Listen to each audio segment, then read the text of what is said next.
Hey Gourdy, I see you've been yearning for the basement. It's time to descend into the pixelated purgatory that is the Binding of Isaac. Strap in as we navigate the treacherous waters of poop-covered RNG, where every item pickup is a gamble and every enemy is a potential run ender. I'll let you know exactly why Binding of Isaac players are insane.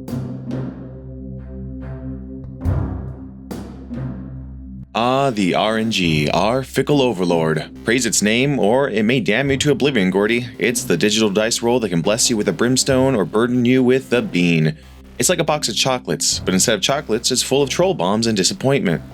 Every run is a spin of the wheel of fortune, and let's be honest, it often feels rigged. The spectrum of fortune in Isaac is vast. On one end, you have the runs where everything aligns, the perfect items, the generous drops, and the kind bosses. On the other side, you have runs that are akin to a Greek tragedy, where hope is but a distant memory. RNG is not just a mechanic, it's the essence of the Binding of Isaac. It's what challenges us, surprises us, and ultimately what brings us together as a community. So here's to RNG, the most maddeningly magnificent aspect of the game. So pray to the gods above, and let's hope we get blessed when it comes to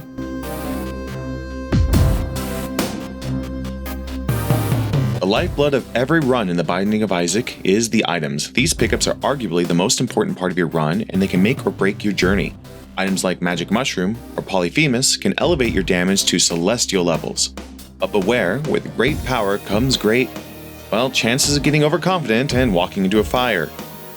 Then, there are the cursed items, the monkey's paw of the game. Sure, Dead Cat gives you 9 lives, but at what cost? And let's not forget about the Cursed Eye, the epitome of risk versus reward. It's like playing Russian roulette with your run.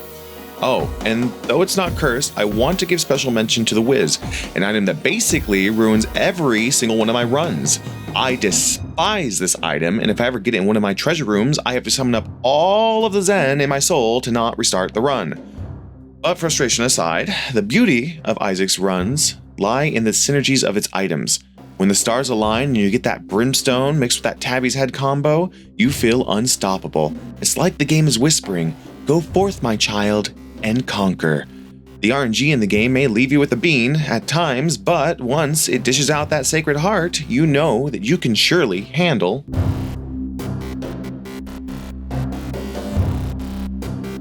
You know, Gourdy, enemies in the Binding of Isaac may look meek at times, but even the lowliest of enemies hunger for your suffering. And with over 300 enemies to encounter, you are sure to find at least one type that'll drive you up the wall. First up, we have the common foes. These are the flies, spiders, and other critters that swarm you in droves. They're like the annoying coworkers of the Isaac world, always there, always in your way, and somehow always surprising you when you least expect it. Then there are the champions, the elite versions of the regular enemies. They're bigger, badder, and more colorful, like they've just come back from a rave. They drop better loot, sure, but they also pack a punch that can turn your run south real quick. Next up, we have the main attractions, the bosses who want nothing but to see Isaac cry. And who could forget the horrors of the depths when you have faced bosses like the Bloat, with his peepers that defy physics, the Ragman, whose head-throwing antics are the stuff of nightmares, and who would ever forget Wormwood, the boss that literally removes the playable area. In the Binding of Isaac, enemies are more than just obstacles, they're a test of skill, patience, and sometimes sheer willpower. They're the spice that adds flavor to our runs, and without them, Isaac just wouldn't be Isaac. But the ultimate challenges are those optional bosses. Mega Satan, the big bad with a flair for the dramatic, the Lamb, who is just the embodiment of despair, and then there's Delirium, the boss that just defies logic and reason. But in the end, they're not just bosses, they're experiences. And what's better than making those experiences even more insanity-inducing than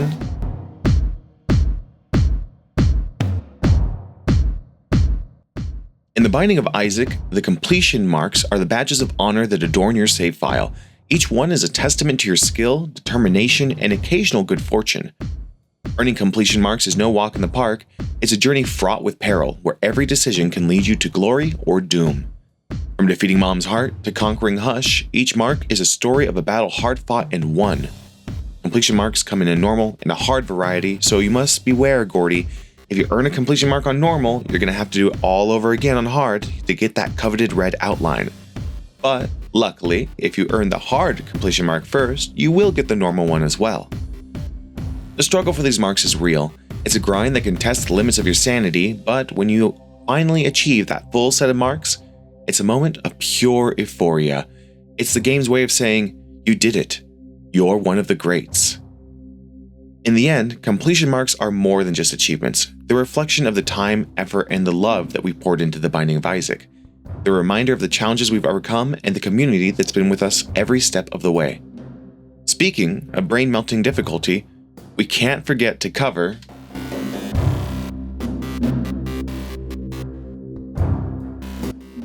in challenge mode, the game throws curveballs like a major league pitcher. Want to play without item rooms? There's a challenge for that. Fancy a run where every item is a mystery? Well, buckle up, because you're in for a wild ride. Each challenge is a trial by fire.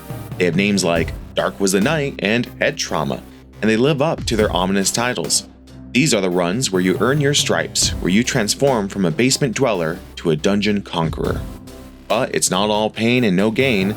Completing challenges will unlock new items as to expand your arsenal for future runs.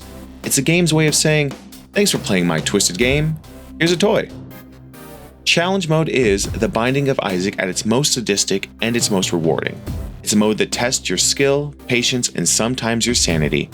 But for those who rise to the occasion, the glory is unmatched.